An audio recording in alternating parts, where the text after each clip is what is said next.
Oh, did that happen recently? Yeah, it did. Yeah. Yeah, that's what happens. That's You're what a happens. Marxist. If you're a Marxist, you're not buying $1 million houses. You're not on a fucking real estate buying spree. That's not Marxism. That's why I talk to as often as I possibly can. I mean, this one's a new one. Marxism is basically buying homes. And depending on the home you buy, the more Marxist it is. So based on the price range of the house, then you become more Marxist-y. That's how it works.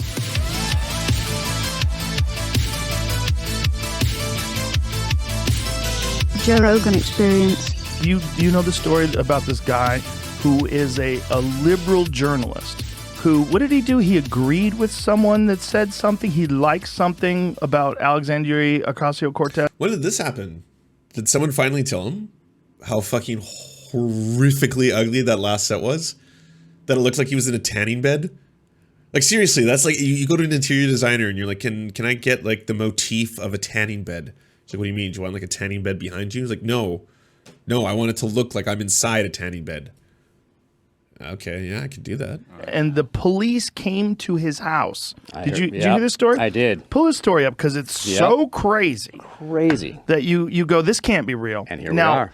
I don't think that it's AOC who's doing this. It's probably some fucking nutty AOC reporter. Whoa, it gets bright or when they look at the supporter, rather. computer. Police visit the home of podcaster after he criticized AOC on Twitter. So pull up the story because this is so crazy. This is like so crazy. Communist China type shit. It's so crazy that I feel like there has to be more to it when I heard about it the other night. But No, I mean, it's not. yeah, Please scroll down so I can read this.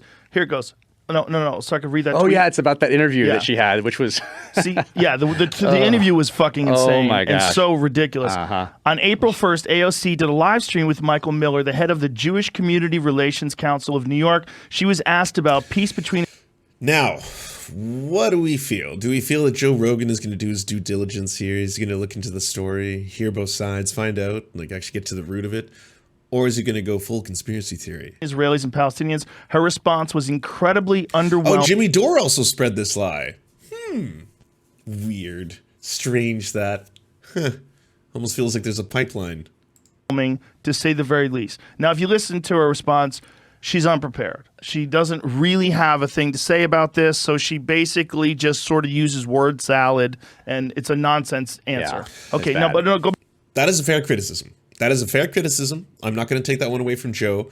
In that interview where AOC was being asked, what do you feel about the solution to both Israel and Palestine? Are you in favor of a two-state solution? Would you prefer a one-state solution? What are we looking for? It was certainly a word salad non-answer. And it went on for a while. It was an awkward thing to see. Did not like it. I was not a fan. Would have preferred if she just said that right now Palestinian people are being slaughtered. We need to do something about this. This is a humanitarian issue. This is a human rights crisis. We need to stand up and do something about this right now. That's probably a bit stronger answer. Then again, I'm not a politician. I'm a clown on the internet. You know, I mean, I just not 2 seconds ago found a secret message inside of Matt Gaetz's symbol. And it turned out that the heart that he was using for the Women in America thing was actually an noose, I believe. I haven't fully checked out the science of that. Oh, we have a replay. Let's see. Oh shit, this is meta.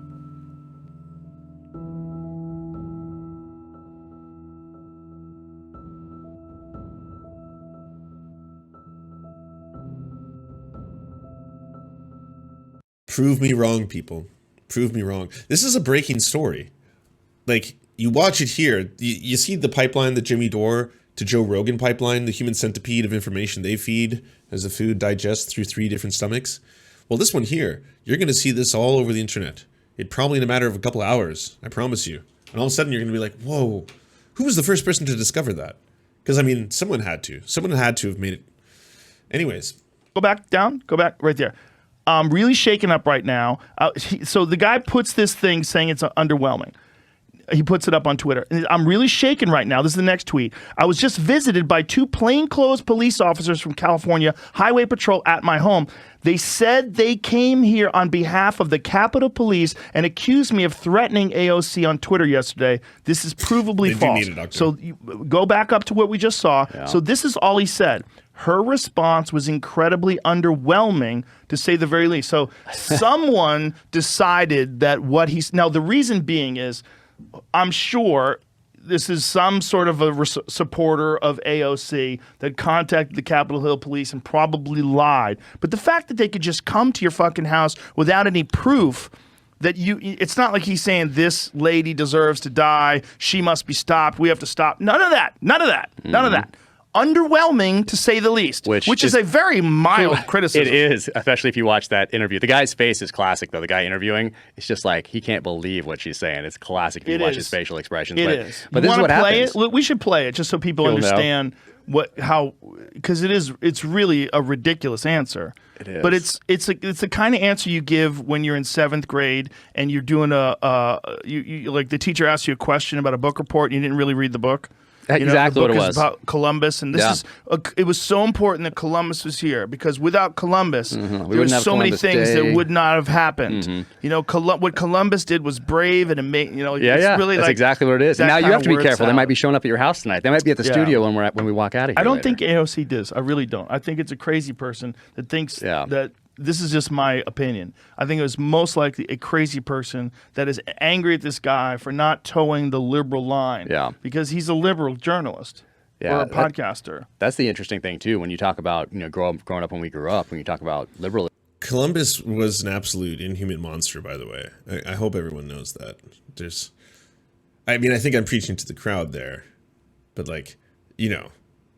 Game of Thrones level barbaric stuff, like cutting off indigenous people's hands and making them wear them around their necks like necklaces, like shit like that.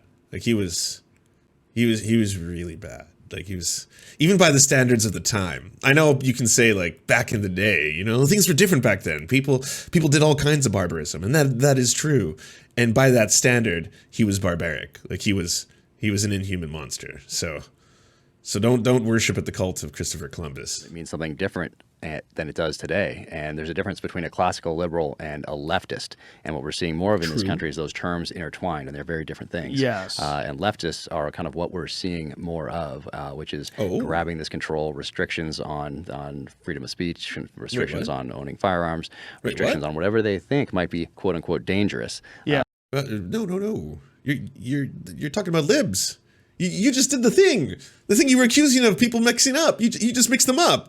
That's lib shit. What the fuck are you talking about? Especially when they throw in dangerous to the children. That's the other key when talking about it. But then they take power, and guess who's buying all the expensive houses and has the power and the control? Oh, those same people that were fighting for the little guy a little while ago and talking about all these restrictions that we needed to place on some of these more natural rights that are inherent at birth. Namely, to be able to defend ourselves and our family, defend that gift of life. Yeah, like when a Marxist starts making money and buys $1 million houses. Did that happen recently? Yeah, it did. Yeah, that's what happens. You're a Marxist. If you're a Marxist, you're not buying $1 million houses. You're not on a fucking real estate buying spree. That's not Marxism. That's why I talk to as often as I possibly can. I mean, this one's a new one. Marxism is basically buying homes, and depending on the home you buy, the more Marxist it is. So based on the price range of the house, then you become more Marxist-y. That's how it works. I talk about the importance of studying our history, putting that requisite time, energy, and effort into studying the past so we can make decisions that, because we have this responsibility to make decisions. You couldn't even say the fucking cliche. You couldn't even do the cliche. Awesome. For future generations. And if we haven't put that time into studying our history, and if what you know about a certain event or a certain issue is based on someone else's tweet that you just retweeted, and all of a sudden that's your opinion of something that's going to affect multiple generations down the line, particularly their abilities to defend themselves and their families, or to start a business or whatever it might be. Well, are you saying that we're tweeting the revolution? Is this happening? Are we tweeting our way into the glorious future? Are we going to get like queer luxury space communism through the tweets? Damn. So maybe being terminally online is a good thing. Everyone's like, oh, go out into the real world, touch the grass, bro. It's like, nah, I'm the vanguard of Twitter. And I'm changing the world right now, one tweet at a time. You just see. Let me abolish all this bourgeoisie. I'll do it through my tweets. You owe it to put down the phone, to get into these No, books. you're not realize, wasting your life. None of you are. Keep doing it. Keep why are these tweeting. amendments in place? Why is this important? And from the inception of this country up until today, people have died to give you the right to be able to make these decisions, to follow your dreams, to have these options and opportunities. Not they only gave that, up everything. People have died supporting these things that you support. These things, you nice. like when people are really into Marxism, like you nice. need to learn what happened when that was the rule of law, because it's a terrible. Marxism has never been the rule of law, and I'm not saying that as in a, like there hasn't been Marxist experience-based societies. That's entirely true. We're not going to go down that road. But Marx didn't like get adopted directly into a policy by anybody. There's no Marx emperor lord, Marx the dictator, you know? Like a lot of times what I think you're trying to talk about is Stalinism perhaps, or the regime of the USSR, even Leninism maybe, stuff like that. But Marxism on its own, I mean, it's just philosophy. It's, you know, that's like saying like there was an Emperor Hegel at one point. You know, this Hegelian philosophy, it inspired so many dangerous regimes, and then they became Lord Emperors. Yes, the dialectical difference between slavery. Terrible history. It's horrible, but it seems good. Like the idea that everybody should have something. It should be equal for all, and all the workers should be. Why do you all think like fuck? What? This has to be the pipeline right now, because we saw this on PragerU. I know this is what everyone is saying. It's the same thing. Well, obviously, like I understand what communism is. It means that all of you get the exact same thing, right? That's what you all want. All of you want just to have identical things. Wow, you're the NPC meme. All of you, you're all Wojaks. That's what you want. You just all want to be the exact same. That's communism. That's socialism. That's Marxism. Why don't you want the individuality of Americans? Be even, and everybody should have equal things. Well, you know what happens then? You don't have the same amount of effort, because there's a reason why some people work harder than others. There has to be bootstraps. Because they realize you can actually get further ahead. There's a competition, and that competition fuels innovation. It fuels all sorts of things. There's incentives. Oh, yeah. There's incentives to discipline. You wake up an hour earlier than the next guy. You do it 7 days a week. You got 7 hours of work that guy doesn't have in. Yep, or you wake up 7 hours earlier like Jocko does and everybody else, something like that. Yes. But yeah, you have that option. You have the option. That's true. I can write books. You can do this. Like we have these amazing freedoms. And when have you ever read a book, whether fiction or non, or studied history, where the people that put names on lists, the people that restrict rights, the people that confiscate firearms are the good guys? In any of those movies, even let's just say fiction. Yeah. Ever. Yeah. Never. Exactly. Yeah. Exactly. So that should be a clue right there. But it seems like when you say it the right way, if you restrict the rights of these people to have guns, then there'll not be any mass shootings because there'll be no guns. Like, oh, okay. And someone just retweets that. That becomes their opinion, rather than, hold on, let me look at if this was even the issue. Let me look at the FBI crime statistics, the actual ones, and be like, oh, why are they going after this one thing that causes almost nothing? They should be going after hammers and baseball bats. Or if they were really wanted to save lives, you should make sure that every single phone just turned off when you got in your car and just wasn't allowed to operate. If you really cared about the children, or at least start 18 and under, no texting. This thing turns off when you get in a car if you were really concerned about saving lives. So it's a disingenuous argument from the beginning, but it sounds so good. Catch new episodes. Okay, so if I understand this correctly, Marxism is when your iPhone turns off automatically to save lives. Also, when you don't have guns. That's basically all that Marx and Engels wrote about. It's good to have learned that finally. It's neat. What else is really cool is that in one of the leading podcasts in the entire world, millions and millions of people probably all now think the same thing. That communism is when you all are the same, like the exact same, and you all get the exact same things. And there's absolutely no difference between any human being, and we are just basically the Borg. That's what communism is. It's the Borg from Star Trek, you know? I didn't watch a ton of Star Trek. I cannot tell you about Deep Space Nine or any of that stuff. I'm not a Star Trek nerd. I'm a Star Wars nerd, but I do know the Borg. I do know the Next Generation. I did watch some of the Next Generations and the movies. Watched the movies too, so I'm familiar with Borg and Borg life. So now I know. Now I know that's communism. It was always communism. That's what the space luxury communism is. That we all just turn into these gray robotic things that do things like that. That'll be fun. I'm looking forward to my future, my Borg future.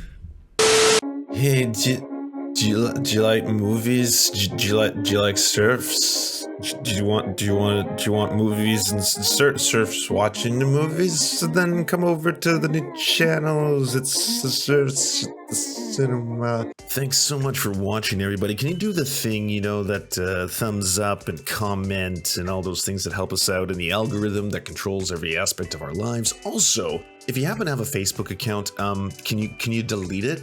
Like, just delete it. You should probably delete your Facebook account because it's not a great company. But hey, if you can't do that for whatever reason, I understand. And could you also go to facebook.com/thesurftimes then and give us a little like and a follow. We're just trying to push back against the fact that people like Ben Shapiro happen to dominate the platform entirely. And when everyone asks, why do older generations believe the things they believe? One of the problems is the majority of them on social media use Facebook. So to counter that, we're just going to be on there too now. Also, if you happen to have a union or a worker co-op or even a leftist project, podcast, website, Zoom, MySpace, it doesn't matter. We will advertise it for free on this channel. All you got to do is go to weareserfs.com and use the forms that we got there, weareserfs.com. Thanks, everybody. To our gods, I'm Raft and Xander Corvus. We shall build golden idols in your honor. To our monarch, Tom Spiker. Our soft, spongy flesh is yours to command. To our lords, Evan Nudie, Trevor R., Alexander Thaler, Ryan Lubin, Bisexual Black Gamer, Toe Fox, and Jeffrey Lamb, we proudly carry your sigils onto the battlefield. And to our knights of the Round Table, Riley and Anna, Poodlehawk, Multimondi, Timothy Hart, Trevor Janis, Lemmy 101, Anthropophagic, Saren 42, Chronic to Hemphog, Callie Kotka, The Great Pudini, Von Janny, Catherine, Radical Maniac, Ramon Acosta, Encosin, J. Fraser Cartwright, Jimmy Bignuts, Violent Orchard, Sophie Baby, Political Puppy, Andreas Chiringuito, Zach Christensen, Nicholas Marks, Jopi, Josh Mickelson, Melissa Murphy, Todd Buckingham, Todd LaJeunesse, and Constance Joyce LaCheris. We tip our cap and lift our mug and salute you.